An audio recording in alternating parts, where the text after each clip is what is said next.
Okay, hello. Good day sa'yo, Pisces. So, ang basa natin ngayon, titignan natin persons mo at ang feelings ng persons mo sa'yo, intentions at ang kanyang aksyon, no? Sino yung nag-iisip sa'yo? Titignan din natin kung anong energy mo at anong paparating sa'yo. This is para kay Pisces. This is a collective reading para sa Pisces. Tignan natin kung sino ang nag-iisip sa'yo, kung anong kanyang energy na binibigay sa'yo. Okay, Spirit Guide, para po ito kay Pisces. Collective reading para kay Pisces. Pisces, oh my God, bakit ang aga naman may engagement, no? This person is ready to commit sa'yo, Pisces. Get ready rin na baka mag-propose siya sa'yo, no? Alam mo, pag may ganyan ring, alam mo na ibig sabihin niya, there's an engagement, higher commitment, no? Parang baka alokin ka na ng kasal, lalo na yung mga nasa present relationship right now. Tell us more. Oh, may news talaga. Naku, baka baka bino-broadcast niya na, no? Masusurpresa ka. Naku, hindi na surprise, sinabi ko. There's a sudden change. Masya-shock ka sa news na 'to. But this is a very good ano din 'no, sorpresahin ka niya. Baka mag-propose siya, nagre-ready na siya siguro, 'no? There's a lot, parang napakalaki ng transformations na mangyayari sa love life mo. Kasi nga, I think you're going na sa higher commitment. O sabihin natin, ang persons na 'yan, nagta-transform din 'no? Tell us more. Kaya lang nahihiya yata. Medyo natatakot siya, baka hindi mo i-ano. O baka nag-silent kayo tapos yung pala nagre-ready siya sa magpo-propose siya. Parang now he's about to ano, medyo may lack of confidence siya. Parang natatakot na baka fear of rejections din 'to. Sabihin natin maigo, baka mamaya, nagdadalawang isip siya 'pag mag-propose siya, tapos hindi mo i-acceptin 'no, parang ganyan. Lack of confidence siya. Oh, ide-date ka. Naku, baka diyan na. Get back out there meeting someone new sa mga bago rin, no? Makakamit kayo ng ang persons na para magsiset ng date, no? Parang biglaan, talagang masya-shock ka rito, magugulat ka. Siguro, ilang months pa lang kayo nagde-date, no? Biglang magpro-propose sa'yo ng higher commitment. Oh, I hope all. Tell us more about these persons. Ay, have faith daw, no? Kumbaga, he got a faith. Basta may surprise invitation. Napana siya ng Cupido. Inlababo to sa'yo, Pisces. Okay, so let's see kung anong feeling. Okay, Spirit Guide, ano pong feelings ng persons ni Pisces? Ang feelings ng persons ni feelings ng persons ni Pisces? Feelings ng persons ni Pisces? Wow, getting ready to marry. Uy, magpapakasal ka. Nag-propose na siguro. This is preparations for marriage. Full of happiness, parang this is wish fulfilled. So, ang feeling siya, wish fulfilled ka niya, no? Parang nakikita niya na ikaw na lahat, ang kaligayahan niya. And parang, ito rin yung marriage din, ito, no? Preparations for marriage. Mamaya ikaklaro natin why the Nine of Cups is here as a feeling. Pero ang ganda, ha? Anong kanyang intensyon? Anong kanyang intensyon? Pero this is preparations for marriage. Siguradong maikakasal say. Magpro-propose. Anong kanyang intensyon? Anong intentions ng persons ni Pisces? Balon kanina. Wow, stability. Bukas din ako ng Five of Cups. May intentions din siya na siguro medyo sad siya or maybe gusto niya nang ibahin, no? Parang he wanted to be stable dito. Para makalimutan mo siguro ang nakaraan. Siguro alam niya yung sikreto mo, alam niya yung previous relationship mo. Intentions niya para mag-move forward ka. Intentions niya na siguro makalimutan mo yung sadness, no? Intentions niya ipakita niya dahil this is a Five of Cups, malungkot, nakikita niya siguro malungkot ka. Ngayon, his intentions is para siya yung dalawang cup na nag-o-offer dito sa iyo. Andito ako, siguro na-open mo sa kanya ang no, yung mga excess mo. Naging magandang ang usapan ninyo, parang nakapag-open ka o siya nag-open, the energy can shift. Pero ang persons mo parang Ang intentions niya is para mag-move forward ka, para mawala ang lungkot mo. Intentions niya na ito siya, ito yung dalawang cup, ako nandito ako nagmamahal para siguro patunayan na nagmamahal siya. So, ang actions niya is very nurturer sa'yo, no? Nakikita niya na, naku, ibibibihin ka nito. Very stable persons mo. Parang ang feelings din niya is to make, na gusto din niya na ikaw ang maging, na siya ang maging sandigan mo. No? Because this is the King of Pentacles. Sabihin natin, uh, ino-nurture ka niya. Gusto niyang maging stable kayong dalawa rito sa King of Pentacles. No?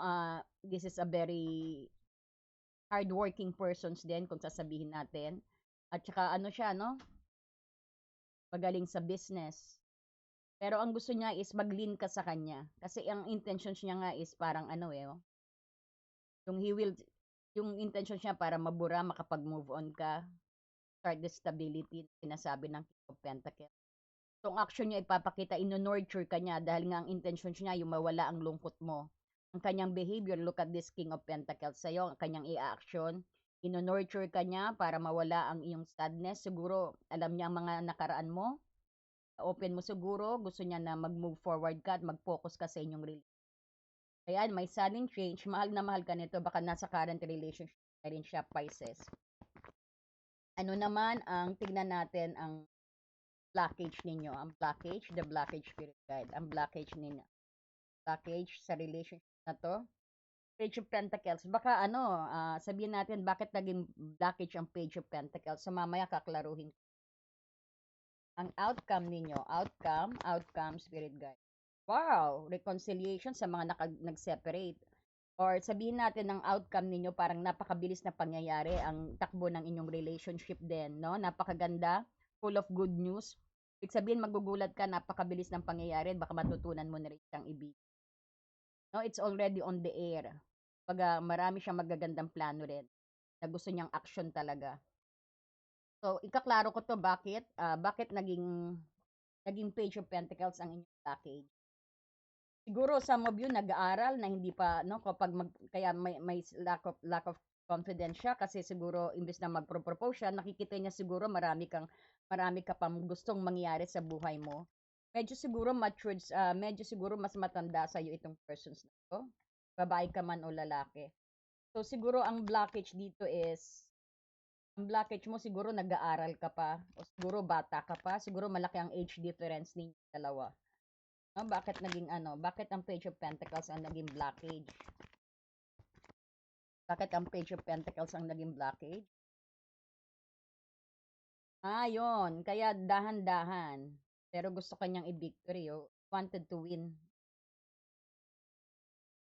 Parang tingin niya, no? Ayun, kasi parang tingin niya medyo bata ka siguro o may pagka-immature ka siguro, no? Kaya dinadahan-dahanan niya. Hindi niya naman sabihin natin na hindi ka pa ready, baka nagpaparamdam na siya sa'yo. Parang may doubt siya kasi parang nakikita din niya na nagsisimula ka pa lang siguro, no? You're studying, naka-serious ka siguro sa career mo na hindi mo nakikita. Kaya dahan-dahan, temperance hindi ka naman niya minamadali, no? He gonna make it calm and slowly din. So, ang Six of Wands dito, maski gusto kanya siguro ipanalo, gusto niya maging successful ka rin, no? Pero parang nag-urge siya na mag-propose na sa'yo, na magsabi na what's inside. Kaya lang parang nakikita niya rito na mas focus ka yata sa career. Yan ang naging blockage ninyong dalawa. Pero these persons din, maski gustong-gusto niya na, yan yung parang nagpapabagal din ng inyong, kasi Pentacles is a little bit slow, no? Slow suit. This is a very slow suit na nakikita natin. Kaya, calm lang, dahan-dahan. Pero ready siyang mag-commit sa'yo. Ini-nurture ka nito, no? Masarap magmahal ng taong ito, no? Siguro, sa this present moment na sitwasyon ninyo, kasi may nakita tayong proposal, kaya lang yan nga, medyo nalalack of confidence siya, natatakot siya, baka ma-frustrate siya, na pag nag-alok siya, no? Siguro, dahil din nakikita niya na serious ka sa pag-aaral mo siguro, o sa business mo, dahil nakikita niya nagsisimula ka pa lang, parang ayaw niyang i-disturb. Although na gusto niya, no? Gusto ka din niya maging successful. Kaya lang siguro ang bakit naging blockage ang Page of Pentacles, siguro ito yung pundasyon na nag-i-start ka pa lang din siguro na gusto niyang maging successful. So medyo mabagal ang inyong ang takbo ng parang opening ng inyong pag-uusap, no? Pero magugulat ka na lang since dumating ang outcome nyo as the Eight of Wands. Kahit blockage na yan, nakikita natin there's still success ito kasi may magandang intentions din ikaw dito sa blockage. Parang Page of Pentacles siguro nakikita niya medyo bata ka, mas malaki ang age gap ninyo. Nakikita niya siguro nagsisimula ka pa lang. Kaya siguro dinadahan-dahanin ka rin niya pero he wanted to win you. So makikita mo, bigla na lang may shift na dito, no? Ang Eight of Wands, ang outcome ninyo, this is reconciliations kung silent kayo o nag-focus ka rin sa iyong trabaho, no? Siguro nagsisimula ka pa lang din talaga. Then itong Eight of Wands nito, magugulat ka, no? Parang siya rin hindi niya maintindihan kung bakit gusto niya nang magtapat sa iyo, gusto niya nang maging kayo, no? Tandaan mo yung intentions niya, no? Pa-feeling niya, wish come true kanya rin. Mahal na mahal ka nito. Baka karelasyon mo na to. So, anong advice? Advice, nine of pag nakikita natin dito, siguro at the moment, nine of pentacles ang advice. Ito yung, sabihin natin, enjoying being single. Siguro, sabagay, talagang bata pa rin siguro kayo, o bubot pa kayo. Parang siguro, enjoy being single muna. Baka minamadali nyo rin, no? Kasi nakita natin may outcome, madalian. So, ang Nine of Pentacles ding advice dito, yung pagpayaman, pag enjoy nyo pa muna being single. Dahil swak na swak naman na talagang para kayong dalawa dito. Enjoy nyo muna yung mga date-date. Parang yung kilalanin nyo pa ang isa't isa sa inyo. Pero bago pa lang siguro din ang relationship na to. No? Why the Eight of Wands is the outcome? Bakit Eight of Wands is the outcome? Bakit Eight of Wands ang outcome? Pisces. The High Priest. I could feel the High Priest of judgment. Ibig sabihin, ito yung ang judgment dito, yung talagang gagawa ka ng desisyon. Ang outcome is parang, you need to make a decisions dito. Nakikita natin maraming hidden ang High Priestess, parang maraming hidden at mystery pa ang hindi pa kayo gaanong nagkakakilanan din. Pero ang outcome tingnan natin dito, no, very fast movement na maraming actions na mangyayari sa inyo. Although na parang start nyo lang siguro, kababalikan nyo lang siguro, no? Kaya bakit ang advice dito is Nine of Pentacles, this is also enjoying being single, yung enjoy nyo yung mga resources ninyo. Yan din yung sabihin natin, very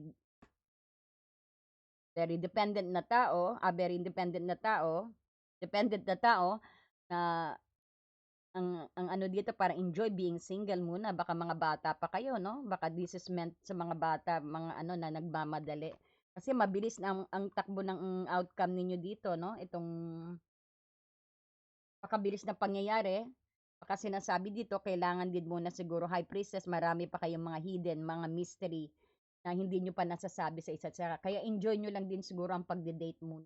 Pag hinay-hinay ang gawin, no? Kagaya ng King of Pentacles and Page of Pentacles. Kasi marami pa yata kayong pangarap o ang persons mo marami pang pangarap o ikaw marami ka pang pangarap.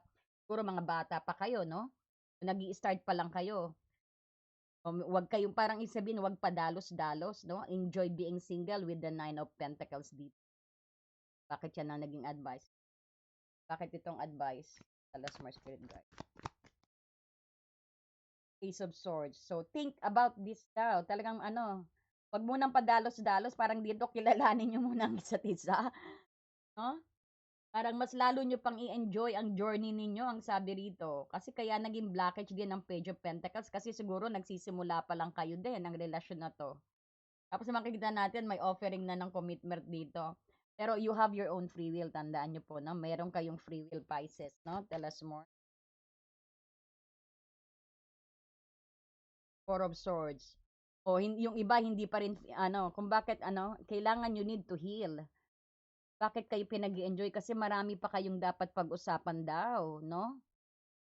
Para kilalanin niyo muna. Hindi ko naman, but you have your own free will, no? Kumbaga, pagalingin niyo muna mga sakit ng nakaraan, kagaya nitong may Five of Cups pa. Baka kakagaling mo lang sa breakup dahil just to, no, iko-connect ko lang, no? Just to para siguro makapag-move on ka, tatanggapin mo ng offer o magpapakasal ka na o sabihin natin hindi ka pa yata healed, kumbaga nag-start ka pa lang sa process, no? Masyadong mabilis ang outcome ninyo dito eh. Marami pa kayong mga mystery. Talagang magiging finalized dito, baka matanggap mo ang proposal na 'yan. Sa mga current na karelasyon ngayon, no? Mga bata pa siguro, mga teenage, love, love, love. Pag-isipan niyo maigi kasi once the judgment is here, rebirth, kumbaga final decision, napakabilis. Pero marami pang mystery na dapat kayo matuklasan sa isa't isa. Yan, nakukuha niyo po ba? So tingnan natin ang ano, pero ano pang paparating sa iyo? Yan siguro sa specific na mga teenager love na huwag ka pa dalos-dalos kasi nagsisimula pa lang yata ang relate. Marami pa kayong dapat na ano, siguro kakalive-in niyo lang, no? Pero maraming surprise na ibibigay sa iyo ang persons. Mag-enjoy kayo sa date. Nakikita natin yung ano, yung chemistry ninyong dalawa, yung dynamic ninyo dalawa. Talagang desidido kayo eh. No? Desidido rin siya na matanggal tong sakit na. Baka din siguro yung persons mo medyo some of you reconciliation sa ex, no, Pisces. Someone from your past is returning to your life. So pag-isipan mo raw kung ito yung mga separate na magkakabalikan. So ngayon na ang intindihan ko na rito, pag-isipan mo raw. Mahil ka muna, no? Mahil ka muna o baka makikipagbalikan siya, accept mo kaagad. No, kasi magugulat ka siguro, ura-arada siya, andiyan na siya, no? Makikipag-communicate siya, he's making an actions at makapag-decide ka uli. No, samantalang hindi ka pa nahihil, hindi pa maliwanag sa'yo. No, na-excite ka siguro na bumalik ang ex mo. No, Pisces. So far na nakita more. May reconciliation. Someone from your past is coming back. O ito rin ang reconciliations, ang ibig sabihin nito na baka mag-cross ang landas ninyo, either na yung finality na magsasama ba kayo o maghihiwalay. O parang magkukross ang landas nyo, babalik siya, siguro dahil ano, nakikita niya na malungkot ka, you're still thinking of him, yung talagang gagawa siya ng heart-to-heart talk, I'm sorry, no? Let's move on to each other. May pamilya na ako, may pamilya na siya. Parang maayos na pag-uusap ang reconciliation, no? Kung bakit din siya magpapakita. Affected children din. Some of you may mga anak na, siguro mag-asawa na kayo dati na nag-separate, no? Siguro may babalik siya because maybe talk about the children, no?